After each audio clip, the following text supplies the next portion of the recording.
Hey guys, I'm here today to talk to you guys about the French collective rights. But before I get going on that, I just had one more thing to say about individual rights. Shockingly, I didn't get it in last time with my 20-minute video, which went a little long. I apologize. But our individual rights sometimes will have competing rights. So in the case that I gave you guys about school lockers being checked and stuff like that, you guys do have a right to your freedoms and to proper search and seizure of any items, but the school also has rights to protect its students, okay? For me, when I couldn't apply to the Catholic board, I have rights to get a job, but the Catholic board has rights to protect their religion as they see fit. So often when these cases go to the courts, it is about these competing rights, and we have to figure out whose rights we're going to protect in this case. And usually the courts will rule in favor of the good of society on those ones. So just a little clarification there as to individual rights, that often these fights are about competing rights. Now, I'm here today to talk to you guys about collective rights. So our collective rights are not like our individual rights. They are in place to protect a whole group, okay? You guys looked at FNMI. You guys, I'm not sure if you've looked at some other ones, but today we're going to be looking at the French collective rights.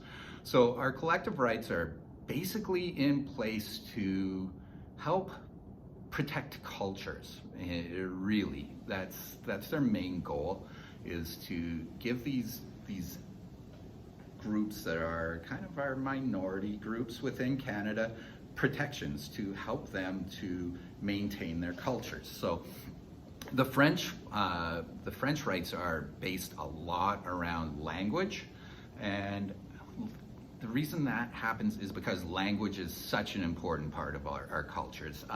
In many ways, language equals culture, okay? Foods, clothing, certain rituals of groups are also important, but at the base of it, we have our language, and that's one that always seems to come up. So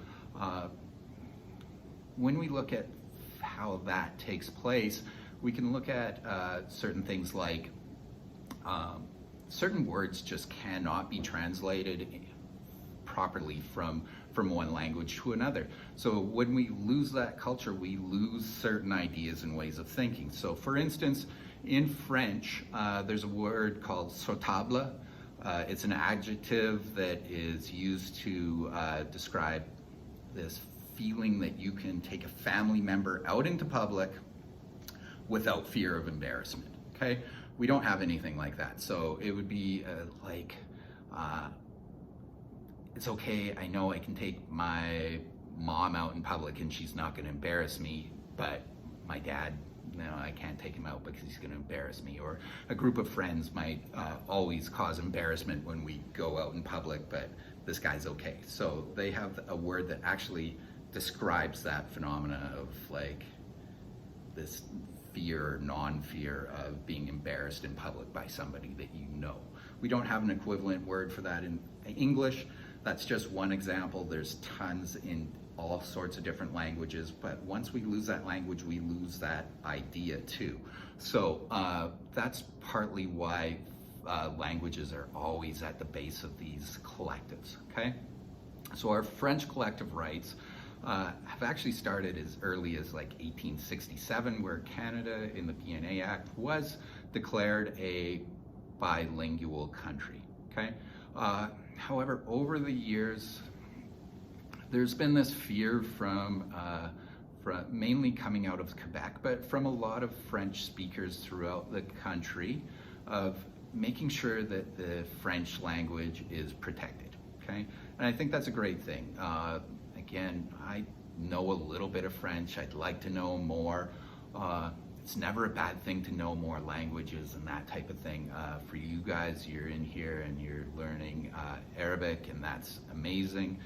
I'm going to talk to you guys a little bit about that coming up here, but really our collective rights for the French boiled down to, in its main form, that language. And it is a protection of their culture through language. So we looked at Bill 101 with the French signs, right? French signage. That was really a big extension of that whole need to protect the French language, okay? So over in Quebec, all signs on stores and stuff like that had to be in French. It was a law that was passed, and it was to really help bolster the collective rights of the Quebecois, okay? And that protection of the French language. Now, within Quebec, it's also interesting because there are Anglophones in Quebec, so English-speaking people, and they will often be fighting for that right to have their English language protected within Quebec. So it gets a little bit messy, it gets a little bit strange.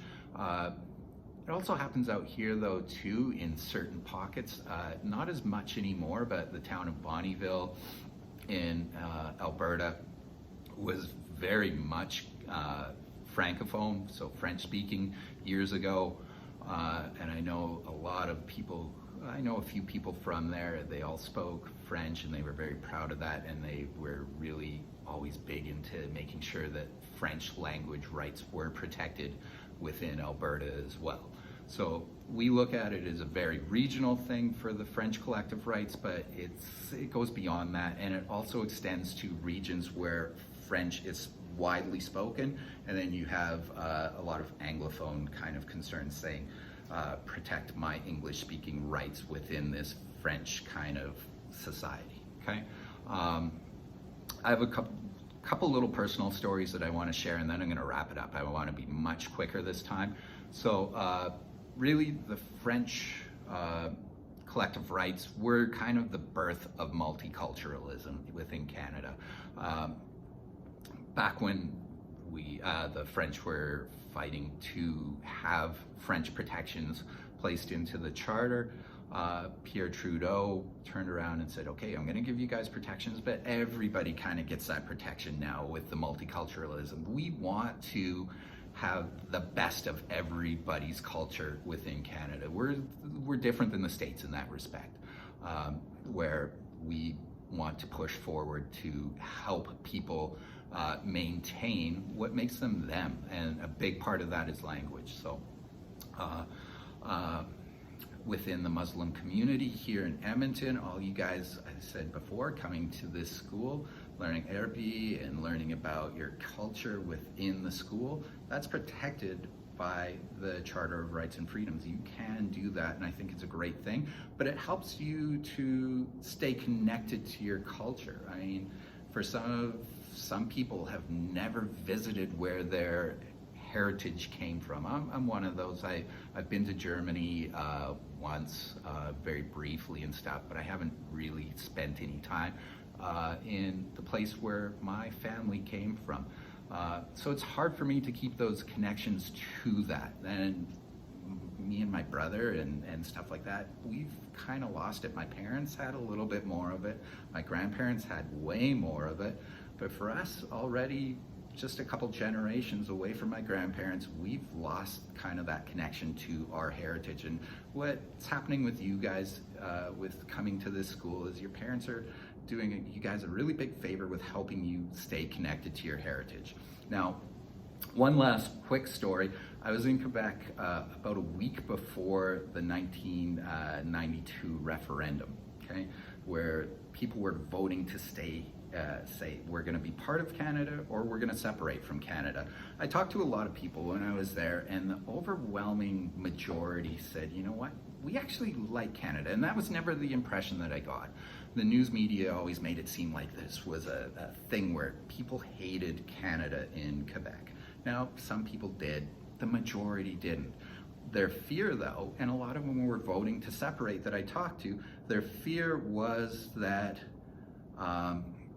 if they didn't take these drastic measures to help protect their language and their culture, it would be lost. They would turn into this melting pot kind of idea like in the States where everything kind of comes into one. okay? So it's all about protecting that language and that fear of losing your culture that drives this collective rights movement. That's all I have for you guys today. Cut it in half this time. Hopefully you guys got something out of this, and we'll talk to you later. Bye.